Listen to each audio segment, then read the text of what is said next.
Gandhinagar sector 24 ખાતેથી હવામાન નિષ્ણાત અંબાલાલ પટેલે 23 નવેમ્બરના બપોરે 3 વાગે આગામી જે ચક્રવાત બનવાનું છે તેને લઈને પ્રતિક્રિયા આપી હતી. તેઓએ જણાવ્યું છે કે બંગાળના ઉપસાગરમાં આ માસના અંત સુધીમાં અને ડિસેમ્બરની શરૂઆતમાં એક ચક્રવાત બની શકે છે.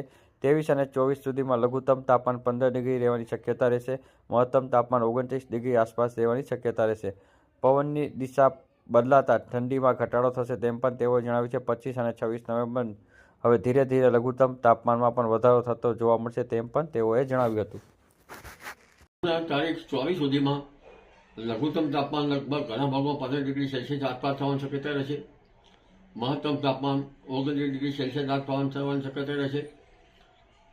પરંતુ ઠંડી ક્રમશઃ ઘટી જશે. તારીખ 26 બાદ મહત્તમ તાપમાન 17 ડિગ્રી સેલ્સિયસ આસપાસ કે 16 ડિગ્રી સેલ્સિયસની આસપાસ રહેવાની શક્યતા રહેશે. મહત્તમ તાપમાન ધીરે ધીરે 30 ડિગ્રી સેલ્સિયસ આસપાસ થવાની શક્યતા રહેશે. પરંતુ લગભગ બંગાળના ઉપસાગરમાં ચક્રવાત બનવાની શક્યતા છે કે 30મી નવેમ્બરથી ડિસેમ્બરની શરૂઆત સુધીમાં ચક્રવાત બનવાની શક્યતા રહેશે. ક્વચિત ત્યાંની અસર દેશના પૂર્વીય ભાગોમાં રહેવાની શક્યતા રહી શકે. પરંતુ તેના ભેદના કંઈક કારણે અને લગભગ અરબ સાગરના કંઈક દક્ષિણ મુંબઈ સુધીમાં ભેજના કારણે હવામાનમાં પલટો આવી શકે. ડિસેમ્બરની શરૂઆતમાં ક્યાંક વાદળવાયુ આવી શકવાની શક્યતા રહેશે. ડિસેમ્બરના બીજા સપ્તાહથી હવામાનમાં મોટો પલટો આવે અને 17-18 ડિસેમ્બર સુધીમાં રાજ્યના ભાગમાં માવઠું થવાની શક્યતા રહે. ડિસેમ્બર માસમાં હવામાનમાં ઘણા પલટા આવશે.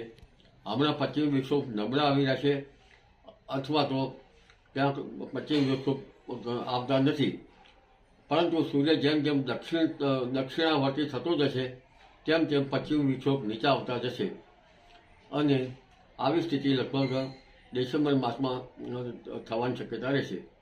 ડિસેમ્બરના 20 ડિસેમ્બરથી હવામાનમાં પલટો આવશે અને દેશના ઉત્તરીય પર્વતીય પ્રદેશોમાં ભારે બરફ વર્ષા થવાની શક્યતા રહેશે. જેના કારણે 22મી ડિસેમ્બરથી કાતિલ ઠંડીને વેગ મળવાની શક્યતા રહેશે. તેમજ લગભગ 27 ડિસેમ્બર આસપાસ પણ હવામાનમાં પલટો આવે અને ઠંડી ક્રમશઃ વધી શકે. જાન્યુઆરી માસમાં પણ લગભગ 11-12 જાન્યુઆરી આસપાસ પણ 8 જેટલી ઠંડી પડવાની શક્યતા રહેશે અને ઉત્તરાયણ બાદ પણ લગભગ ઠંડી વધવાની શક્યતા રહેશે.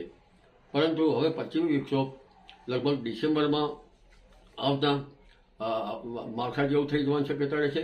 કારણ કે સૂર્ય દક્ષિણાવર્તી થવાની શક્યતા રહેશે. જાન્યુઆરી માસમાં પણ સૂર્ય દક્ષિણાવર્તી થવાની શક્યતા રહેશે. આ ઉપરાંત માર્ચ અને એપ્રિલ માસમાં કમોસમી વરસાદની શક્યતા વધારે રહી શકવાની શક્યતા રહેશે. એટલે હવે ખાસ કરીને જે ફેરફાર થવાના છે મુખ્યત્વે ફેરફારો એ ડિસેમ્બર માસથી પશ્ચિમ વિક્ષોભ મધ્યમ કક્ષાના અથવા મજબૂત આવતા તેની શક્યતા રહેશે. કારણ કે મેડિટેરિયન સીમાંથી જે ભેજવાળી હવા પાકિસ્તાન તરફના ભાગમાં આવતી હોય છે તે ઘણા ઉત્તરીય પર્વતીય ભાગોમાં રહેતી હોય છે.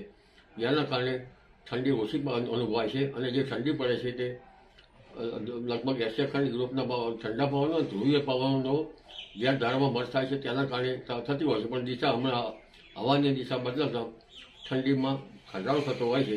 હવાની દિશા સાનુકૂળ થાય તો ફરી આવે. પરંતુ પશ્ચિમ વિક્ષોભ મજબૂત આવે તો અને એ હટે તો સાચી ઠંડી આવી શકે અને કાતિલ ઠંડીને વેગ મળે તેવી શક્યતા ગણી શકાય. જી.